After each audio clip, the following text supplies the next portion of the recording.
think everyone is here. There might still be a few people joining, but I don't want to keep those who are here waiting.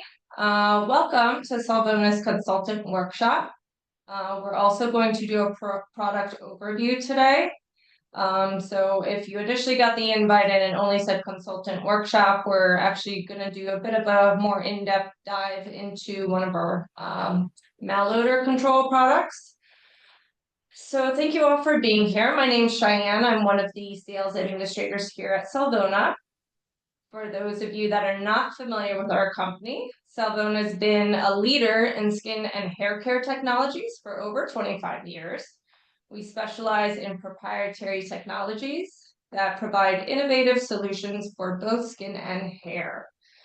In addition to our cutting-edge products, we offer large-scale production as well as partnership through our advanced beauty lab for turnkey solutions, start to finish from initial concept to retail ready completion. Today's workshop is designed to give you more of an in-depth understanding of how the consultant program works, as well as our spotlight product for this month, which is our natural Hydrosal MalOdor control.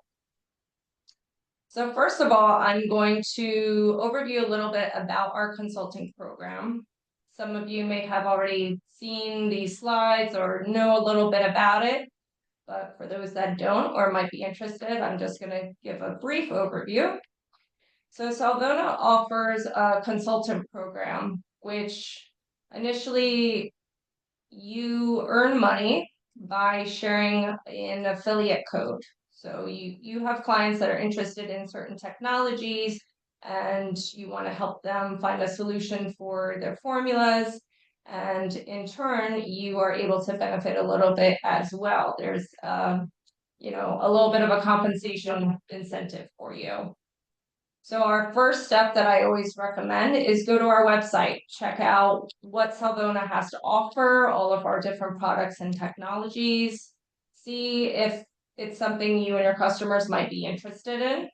We have a wide variety of skin and hair care solutions. Sorry, just adding people. Once you think that it's a program that might work for you, you can go ahead and register with the Salvona website. Once you register with the Salvona website, you can begin ordering or having your clients order. All of the orders are processed directly through Shopify. So essentially, you're going to get a code, an affiliate code.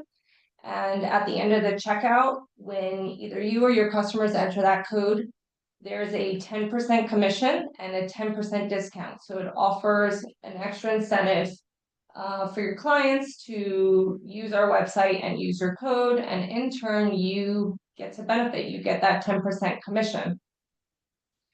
I will be sending out a description letter of the program with further detail at the end of this for anybody that's interested in, as well as a contract. It just kind of outlines all of the details. If there's a specific code that you would like to use for your company, say your company is called Radiant Beauty and you want your code to be Radiant Beauty 10. That's a code that you can take and you can share with all of your clients, and every single person that uses that code at the website, it gets filtered through Shopify and you're going to be able to track all of those commissions, all of those sales, and you're going to get a check directly from Shopify. So once again, Salvona is partnered with Shopify. So they kind of go hand in hand. You'll need to register for both. But it's very easy. It's a seamless transition. We've had quite a bit of success in the last year since we've launched this program. It's a great opportunity for both you and your clients to benefit from. That's pretty much the end for all I have to say about the program. I will go ahead and turn this over to Mr. Brian Boyle. He's our R&D engineer here at Salvona, and he's going to take you in more of an in-depth dive through our natural Hydrosal MalOdor control. Thank you, Cheyenne. My name is Brian Boyle. I'm one of the research and development engineers here at Salvona Technologies. If this is your first consultant seminar, welcome. We're happy to explain some of our technologies and our consultant program a little bit better. And if you've joined before, welcome back. We're happy to see you again. And the technology we'll be discussing today, as Cheyenne mentioned, will be natural hydrosal malodor control. This is a technology geared towards a problem that everyone faces, which is malodor. And this is caused by a number of different sources on the body and different types of chemicals and compounds that can result in malodorous compounds. Some of the main interactions that result in malodorous odors on the body are going to be things such as sebum and sweat on the skin that is broken down by bacteria that is a part of the skin microbiome, resulting in these volatile compounds that result in these malodors that affect a number of different things. Uh, some people face this more extreme, and it can even lead to a number of other problems that we're going to continue to go over. But this technology is geared toward body malodor and being able to eliminate this odor rather than just mask it. So, like I said, the purpose of natural hydrosol malodor control is to enable the formulation of cosmetic products with the ability to reduce malodor. Malodor is the unpleasant body odor, and this is just more than a cosmetic concern, as I mentioned.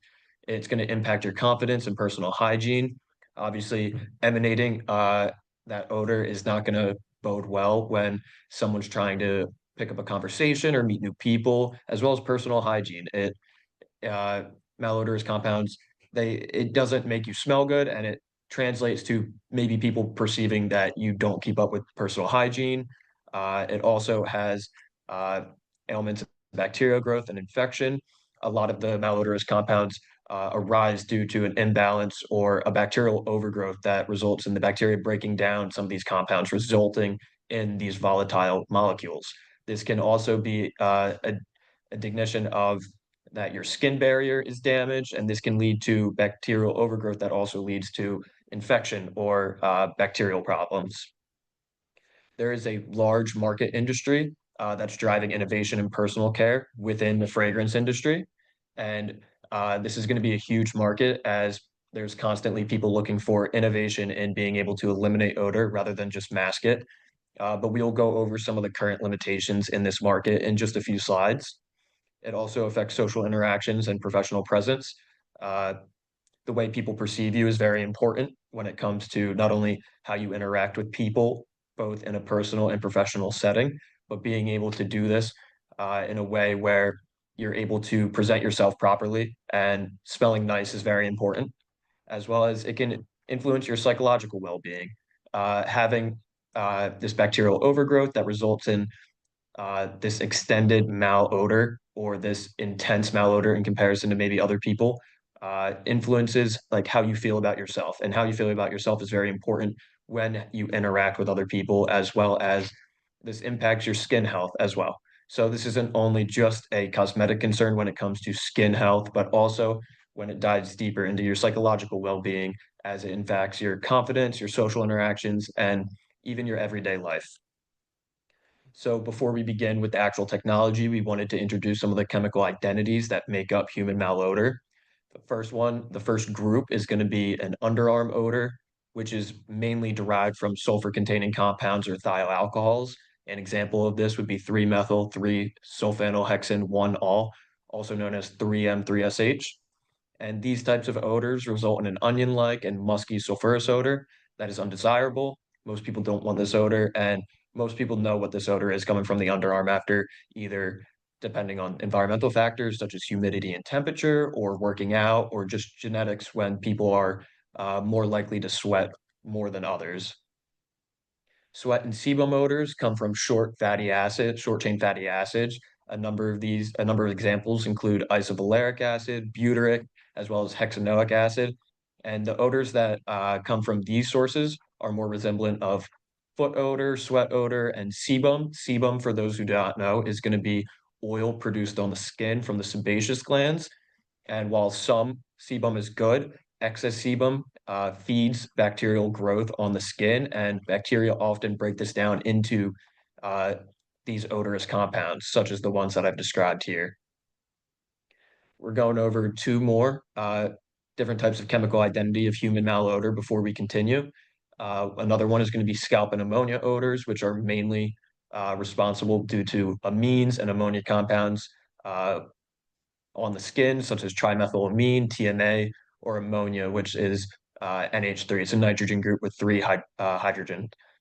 These are sweat and metabolic disorders, such as TMAU, as well as groin and underarm sweat odor. These odors are also pungent and typically can be smelled very distinctively, as well as rotten and garlic odors that are brought about by sulfur compounds and even specific amino acids such as cysteine and methionine. Some of the chemicals that can be responsible for this on the sulfur compound side are going to be compounds such as hydrogen sulfide, methane, methanethiol, and dimethyl sulfide. And these result in sweaty, sulfuric body odor that are resemblant of the mimicking of sweat breaking down. And these can be found such as sweat odor or bad breath as well. Moving more into the causes of what brings these chemical groups into the volatile and malodorous production is going to be the apocrine gland is one of the most important ones in the skin. And this is going to be located in areas such as the armpits, the groin, and the scalp, Mhm. kind of sebaceous areas. And these produce like lipid-rich secretions, and the bacteria on the skin metabolize these. And the breakdown of these compounds is what leads to the odor. What they're broken down into and metabolized into is going to be these volatile compounds. Another gland in the skin is going to be the estrogen gland, and these are found all over the body. And while these may produce odorless sweat, comprised mostly of water and salt, the problem is that the bacteria on the skin break down sweat into volatile compounds. Another important gland to look at in this diagram is going to be the sebaceous gland. The sebaceous gland secretes sebum, and sebum is another molecule that can be broken down into malodorous compounds. Like I said, the skin bacteria metabolizes sweat and sebum into malodorous compounds. And we have a few examples of different types of bacteria that can be found in the skin microbiome that break down these compounds into these malodorous compounds. The first one is going to be Corynebacterium, and these produce odorous sulfur-containing compounds through their breakdown of different molecules on the skin surface. Another one is going to be Staphylococcus hominis, and these break down sweat into the thioalcohols that we talked about earlier that produce that pungent odor. And then the last one that we'd like to highlight before moving forward is going to be Propionibacteria, and these create acidic odors in the sebaceous area. So one of the main things with the skin microbiome is balancing a good skin pH or a balanced skin pH around what the skin normally is. Once you move outside of these conditions is when you get overgrowth of bacteria of certain types that can lead to an overexpression and over breakdown of certain molecules into larger amounts of malodorous compounds, which obviously is what we are trying to avoid as we are trying to eliminate these odorous compounds with our technology, natural hydrosal malodor control. Now let's take a look at some of the current solutions for malodor control that can be found in some of the technologies and products and product types in the markets currently. First is going to be the addition of fragrances to deodorants and antiperspirants. Uh, the main negative with this one is that the addition of fragrance to these deodorants and antiperspirants is for the main purpose of masking the smell. A lot of these deodorants and antiperspirants don't have any technology meant for actually eliminating these odorous compounds. Rather, they try to mask them instead. So eventually they build up over time, and it creates an even larger problem where you have to continually use more and more fragrance as more and more malodorous compounds build up throughout the day. A lot of them do use odor neutralizing compounds such as cyclodextrin or zinc-based molecules, but these molecules do not work as efficiently. We will talk about the encapsulation further on in this presentation, but a lot of these molecules can be broken down or washed off the skin rather quickly, leading to minimal efficacy when it comes to immediate treatment, but long term, it does not possess a sustained effect on breaking down and eliminating these malodorous compounds. A lot of these pH regulating ingredients are going to be used, which we also highlight in our technology as they're important to maintain a skin microbiome pH balance to keep the bacterial balance of good and negative bacteria on the skin properly balanced, as an overgrowth of negative bacteria are going to result in a larger amount of odorous compounds to be produced.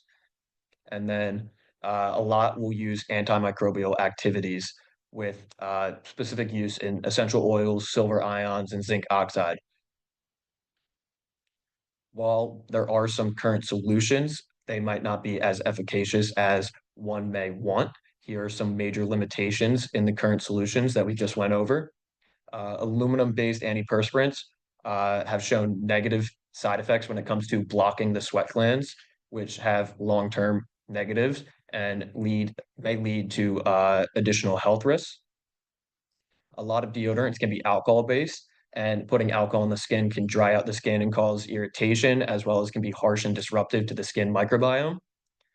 Some of the antibacterial agents that are used currently in these products can lead to resistance of bacteria on the skin surface. So over time, that this like the deodorant that you may use or whatever technology or product you might be using to treat malodor, or even if it's just a simple deodorant or antiperspirant, it might lead to a resistance of these antibacterial agents on your skin surface, which leads to a greater environmental impact overall, as well as a buildup against being able to use this product in the future.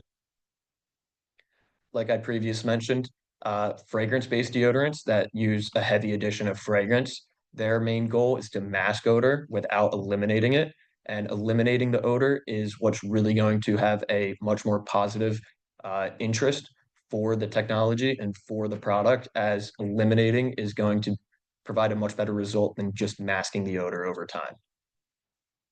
And as we've continued to say, disruption of the skin's natural pH is very negative, and it's important to maintain a healthy skin pH to maintain balance in the skin microbiome.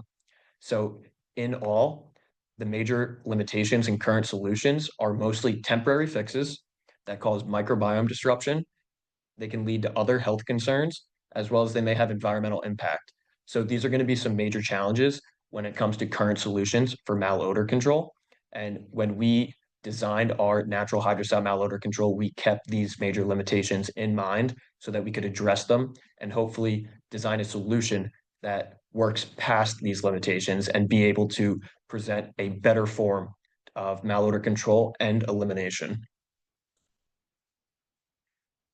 So, like I said, when we went into the design of this, we kept a few things in mind. The first is going to be microbiome friendly. We didn't want to disrupt the skin's microbiome, the skin's natural pH too much or really at all, so that we can maintain that healthy balance of bacteria on the skin surface.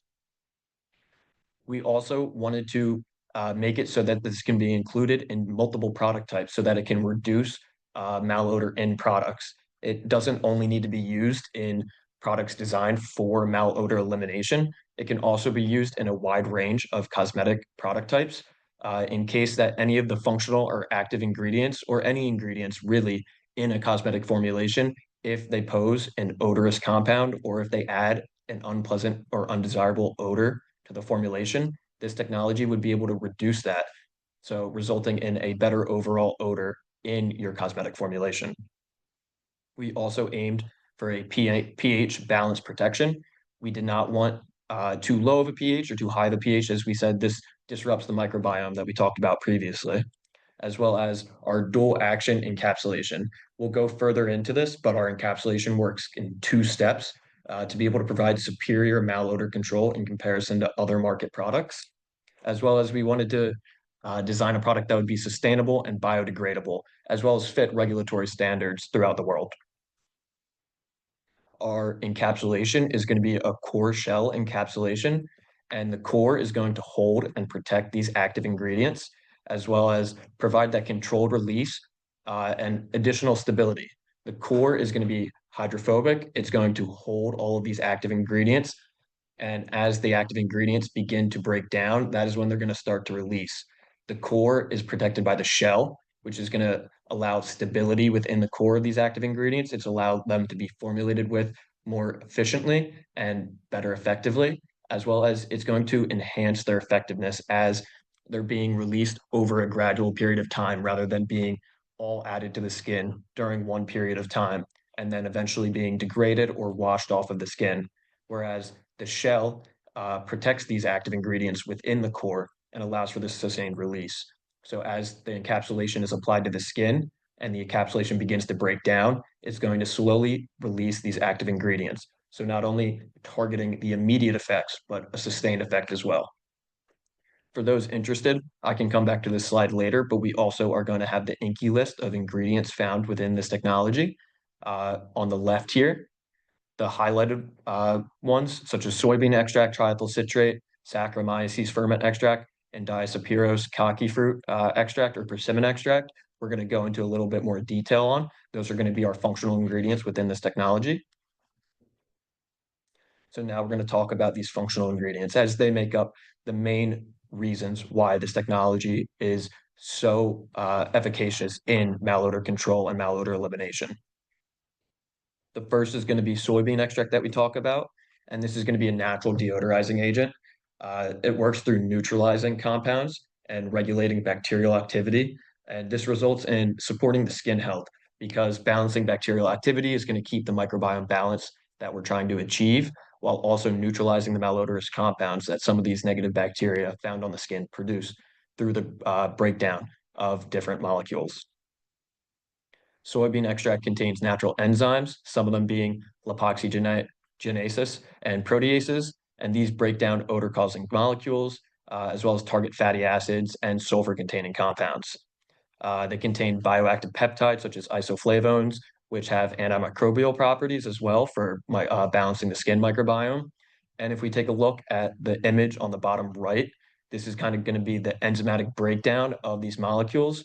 The enzymes that we talked about that are a part of this functional ingredient, they bind other molecules and they break them down through a number of enzymatic processes. But breaking down those molecules is what's going to break down the volatile molecules and reduce that malodor that we've been trying to eliminate rather than mask.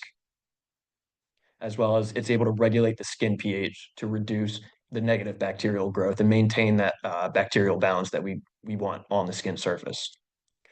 The next functional ingredient is going to be triethyl citrate. This is an odor neutralizing ester, and it's going to be derived from citric acid and ethanol. It inhibits bacterial enzymatic activity before the volatile molecules are formed. So the soybean extract, it breaks down volatile molecules, but triethyl citrate is going to focus on inhibiting the bacterial enzymatic activity from forming these volatile molecules in the first place. As it prevents it, it's going to prevent, excuse me, it's going to prevent the breakdown of these sweat components that eventually get broken down into the malodorous compounds. So by preventing this, it's going to prevent the malodorous compounds from being formed in the first place, as well as it aids in maintaining the balanced skin pH.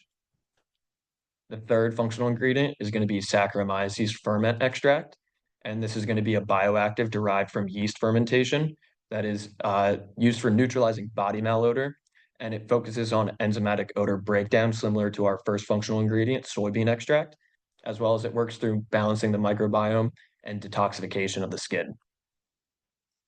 This functional ingredient also exhibits selective antimicrobial effect, so it's able to target certain microbial strains, such as the negative ones on the skin, as well as being able to break down these compounds that they produce rather than being able to negatively target the good bacteria on the skin that are responsible for maintaining that healthy skin microbiome that we keep talking about. The last functional ingredient we're going to highlight is going to be called persimmon fruit extract. And this is going to be a natural deodorizing agent that effectively reduces nominal odor, which is more of a hormonal odor for those who do not know. And this also has multifunctions as an active ingredient. It's going to work as an antioxidant for the skin, an antimicrobial, as well as has odor absorbing properties.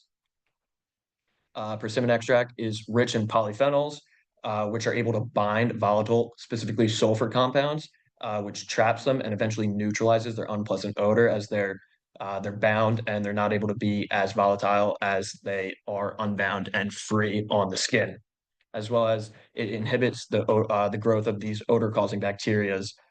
Since it's inhibiting their growth, there's going to be less of them on the skin, and it's going to prevent the breakdown of sweat into these odorous compounds, And by preventing the growth of these bacteria, you're going to reduce the amount of sweat that's being broken down, reduce the amount of odorous compounds. So overall, reducing that smell in general.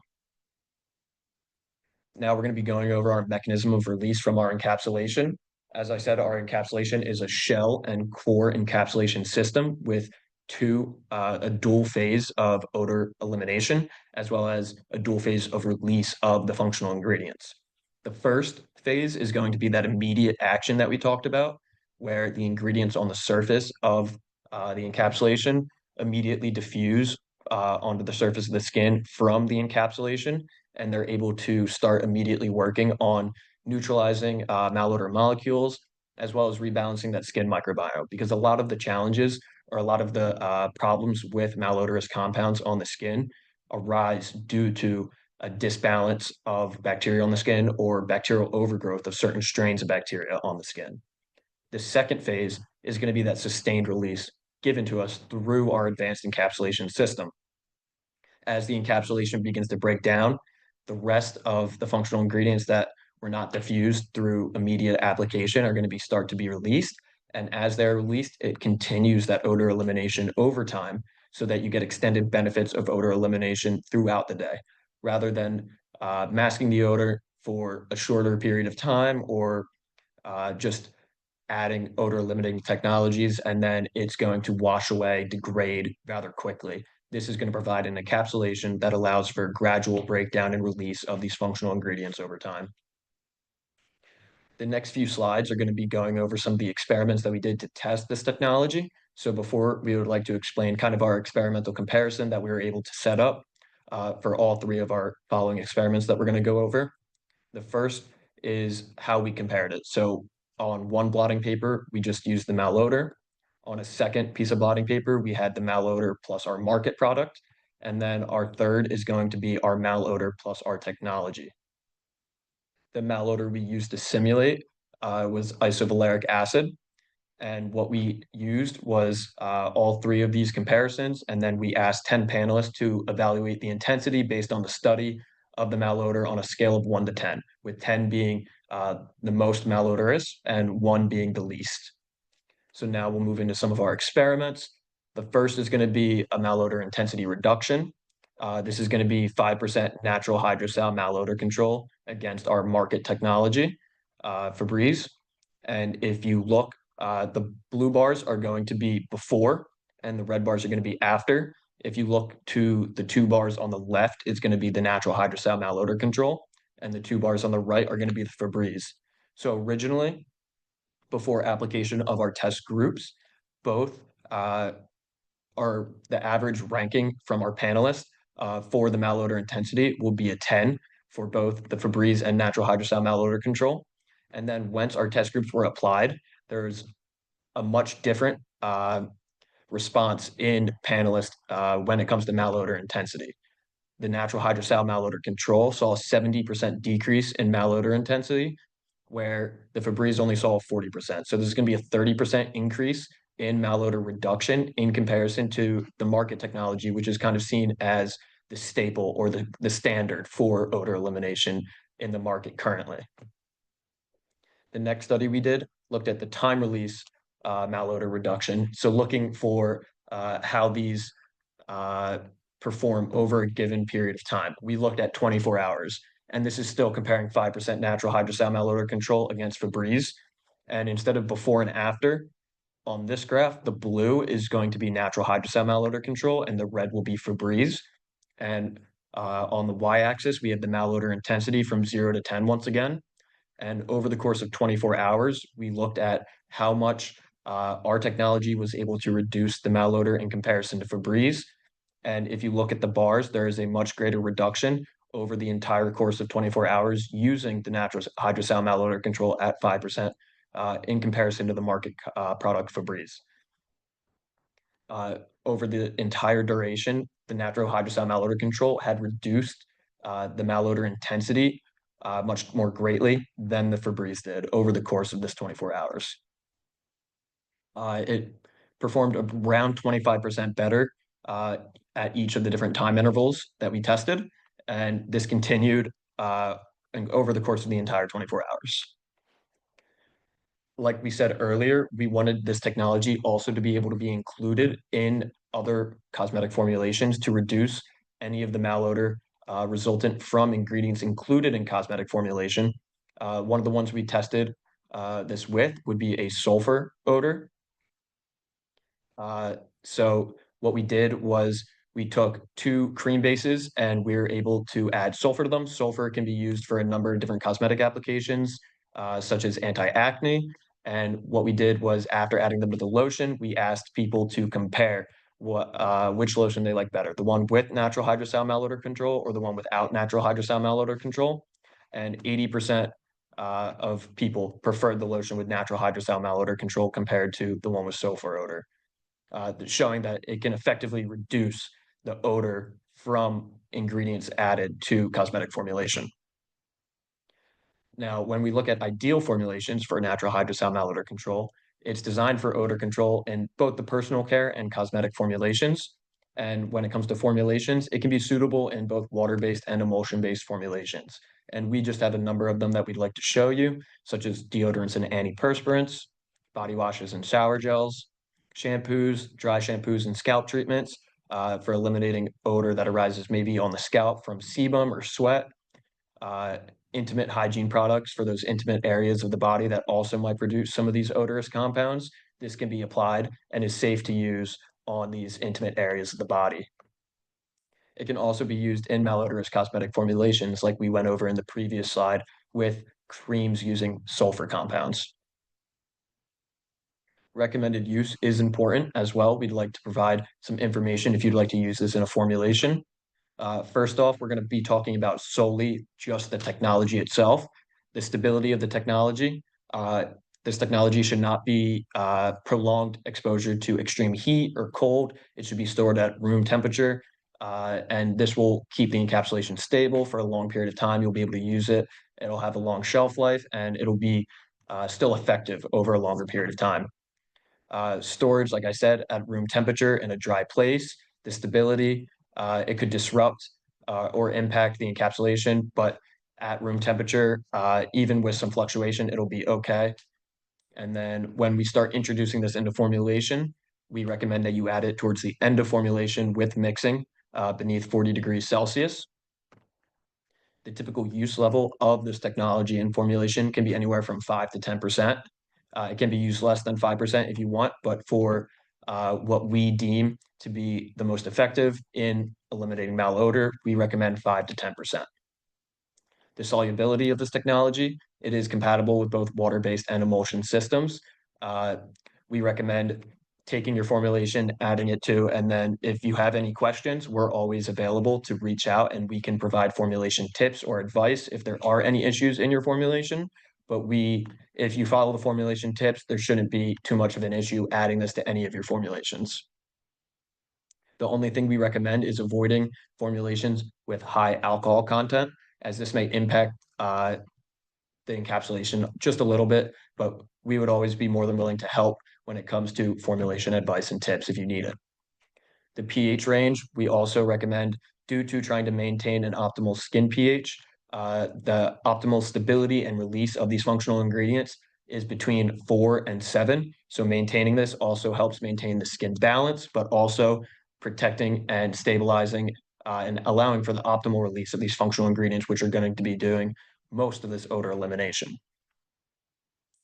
We'd like to present some different product types that it can be used in, as well as some key considerations and benefits when formulating these product types with natural hydrosal malodor control. And the first is going to be a deodorant stick with perfume. One of the most important things to think about when trying to create a product type of this nature is to use either water-soluble perfume or a fragrance that has already been solubilized. Like we said, excuse me. Like we previously said, we'd like to avoid high levels of alcohol when using this technology, as it may have an impact on the encapsulation. But for the most part, mixing it with a water-soluble perfume or solubilized fragrance are going to result in easy formulation as well.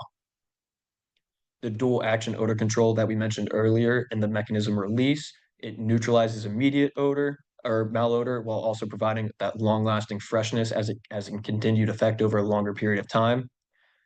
It's alcohol-free and skin-friendly unless there's alcohol added due to the addition of a fragrance or other materials in your formulation. We have it's sustainable and biodegradable. We have all the regulatory documentation that we can provide to everyone that shows that it's a natural product, as well as it's going to leave a lightweight and non-tacky feel. The next one we'd like to do is, or talk about, is going to be a scalp and hairspray. And this is going to combine with other functional ingredients, and it works best in a water-based formulation. So for scalp and hairsprays, there's going to be a number of different application reasons or product type reasons to come up with a scalp and hairspray. If you're trying to add it to it's going to, the addition of this is going to benefit the formulation because it's going to be able to reduce any of those malodorous compounds on the scalp and hair, which provides a better skin microbiome as well as provides benefits when it comes to the smell of your formulation as well. And this is going to have the encapsulated odor control. It's going to still provide that lightweight and non-greasy finish. It's going to provide that microbiome friendliness, which is going to keep a balanced and healthy skin microbiome. And it's going to be sustainable and skin friendly. The last formulation we'd like to talk about, despite it can be added to a wide range and a wide number of product types, just the ones that we want to go over today is going to be a deodorant stick. And this technology can also be used in these product types, such as deodorant sticks and soap bar product types. I know we just went over two sprays, but this is another type of product type that it can be included in. It's still going to possess that dual action odor control. It's going to be a microbiome regulator, and it can also be aluminum free as long as you don't formulate with aluminum for the deodorant stick. Otherwise, it's going to provide that aluminum free, as we talked about previously. Aluminum in deodorant sticks can provide potential health risks when it comes to the aluminum blocking different pores and different glands on the skin surface. That's still going to have a smooth and non-greasy application, which is important for all product types, not just deodorant sticks. As well, it's going to have that long-lasting protection due to the encapsulation. As the encapsulation breaks down, it's going to provide that sustained release of the functional ingredients that really gives you that long-lasting protection. To summarize, natural hydrosal malodor control is an advanced encapsulation system for long-lasting odor control. It's going to have microbiome-friendly formulation, including prebiotics, probiotics, and enzymes that maintain a healthy bacterial balance on the skin surface, as well as these molecules assist in the breakdown of volatile malodorous compounds or the prevention of them from being created in the first place on the skin surface. The dual action encapsulation is not only going to instantly neutralize any odor that's on the skin to begin with, but it's also going to offer that extended benefit throughout the day as malodorous compounds may begin to build up. It's going to be sustainable and biodegradable, eco-friendly and safe ingredients that reduce the odor without harming the skin. This is important for a lot of reasons, as a lot of people desire these natural ingredients. Everyone wants the best for their skin. So providing something that's not only sustainable, biodegradable, but also healthy for the skin and does not contain a lot of these negative products that might have negative side effects or associated effects is important in cosmetic formulation, as well as maintaining the skin balanced pH is incredibly important. We've talked about that throughout this presentation. And this maintains the skin's natural pH acidic barrier to inhibit bacterial overgrowth.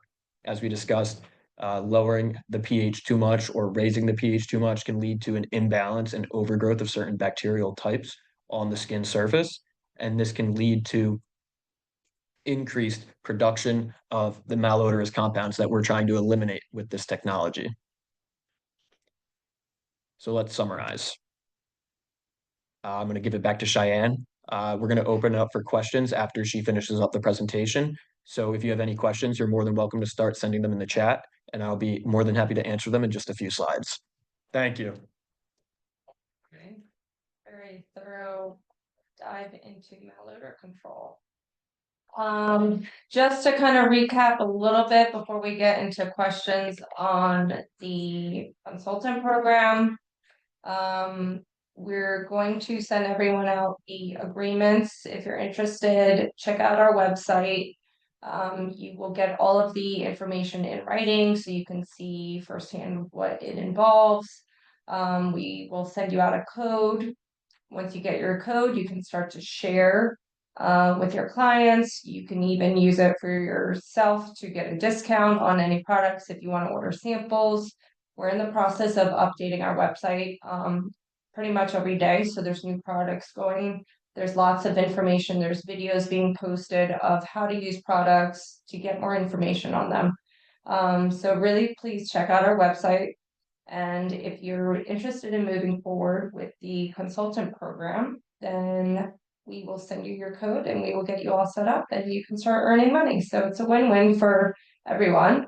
I know the majority of you were most interested in what Brian had to say about the technology. So I'm going to go through a couple of the questions that have been coming in as he's been talking. The first one that I see here, what is the optimum pH for the products so as to not disrupt the skin microbiome? So the skin's microbiome is typically around 5.5 on the pH scale. So we recommend when formulating with our technology, natural hydrosal malodor control, to stay between the pH range of 4 to 7.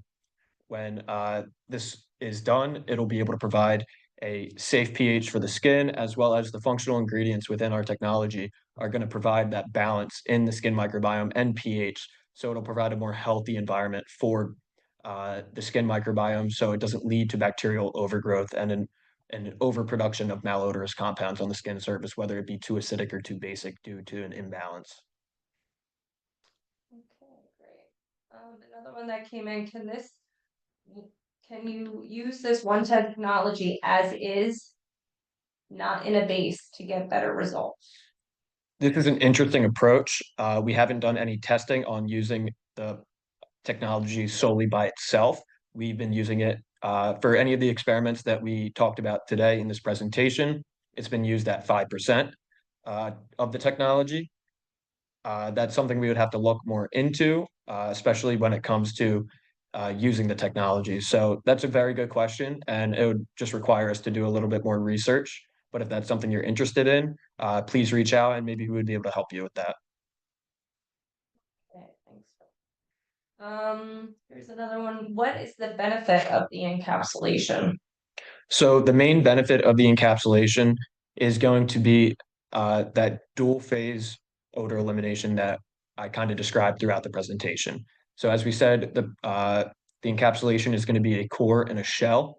The core is going to hold on to functional ingredients, which is going to stabilize them. It's going to allow them to be able to incorporate it into formulation more effectively, as well as once the product is, or once the technology is applied, the encapsulation is going to have that immediate release to counteract any malodorous compounds originally on the skin surface during application, as well as it's going to provide that sustained release through the slow and controlled breakdown of the encapsulation on the skin surface, which is going to give a continual release of functional ingredients that prevent and eliminate these malodorous compounds throughout the day. So it's going to have that sustained release while also protecting the functional ingredients so that they can be provided for longer periods of time rather than just putting all of the functional ingredients in unencapsulated products on the skin at one time, which the skin isn't able to absorb all of these at necessarily when they're applied. So instead of being given a full dose and being able to sustain that release of these functional ingredients, it's going to put all of them on the skin unencapsulated, and they're either going to be degraded, they're not going to be able to penetrate and actually take effect on the skin surface, or they're going to be washed off. So providing that sustained release is going to provide a more controlled odor elimination throughout a longer period of the day rather than just immediate effect. Okay. Another question that came in, can you give some recommendations for formulation tips using this technology? Sure. So when we were going over some of the recommended uses, when it comes to the specific technology for storage and stability, we recommend keeping it at room temperature in a dry area, just so it doesn't interact with anything. On the opposite side, you don't want to expose it to any extreme heat or extreme cold for long periods of time, as this may impact the encapsulation. When formulating with it, we recommend not just this technology, but almost all of our technologies be added at the end of formulation beneath 40 degrees Celsius. And when formulating, we try to keep, especially with this technology, the pH range between 4 and 7. Uh, it can be used in a wide range of product types, and each formulation type is obviously going to have its differences, but really adding it at the end of formulation is going to show the most benefit as well as make it the easiest for incorporation. If you have any specifics when it comes to formulation tips, you're more than welcome to reach out to anyone on the research and development team.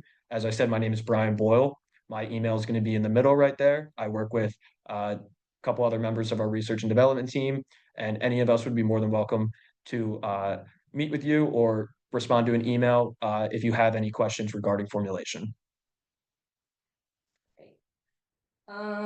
Next question, are samples of this technology available immediately and internationally?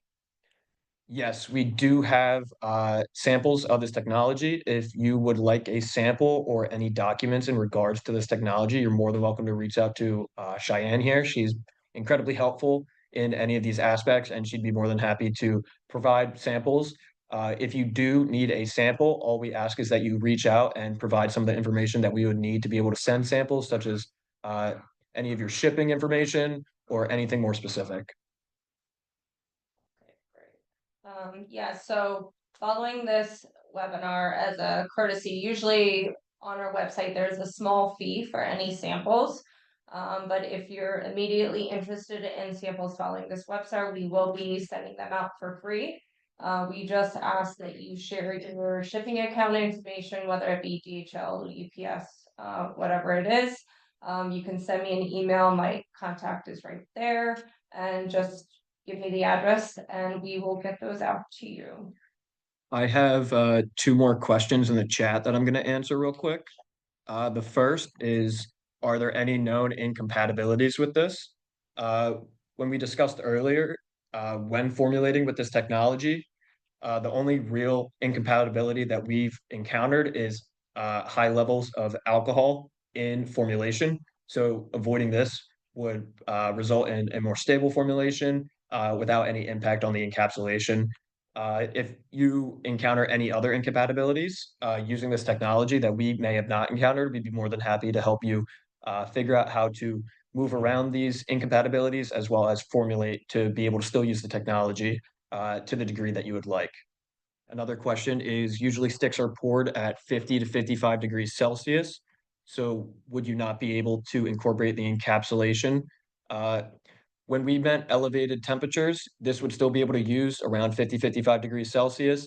When we get higher than that, 65 to 70 degrees Celsius is when you're going to start seeing impact on the encapsulation. But using it in hot processes for deodorant sticks or other applications of this matter or product types of this matter, 50, 55 degrees Celsius, the encapsulation will still be fine to be incorporated. Is it possible to use this technology for a fabric refreshing spray? Yes, it can be used in a fabric refreshing spray. Due to the sustained release of the encapsulation, spraying it onto a fabric will keep the fabric fresh throughout the day. And say, such as a pillowcase that you're laying your head on, some of the sweat or the sebum from your skin or your hair that might move onto the pillowcase and cause the malodorous compounds to be on the pillowcase or any other fabric would also be eliminated due to the encapsulation being interacting with these molecules as they're transferred from your skin or your hair or another part of your body onto these fabrics.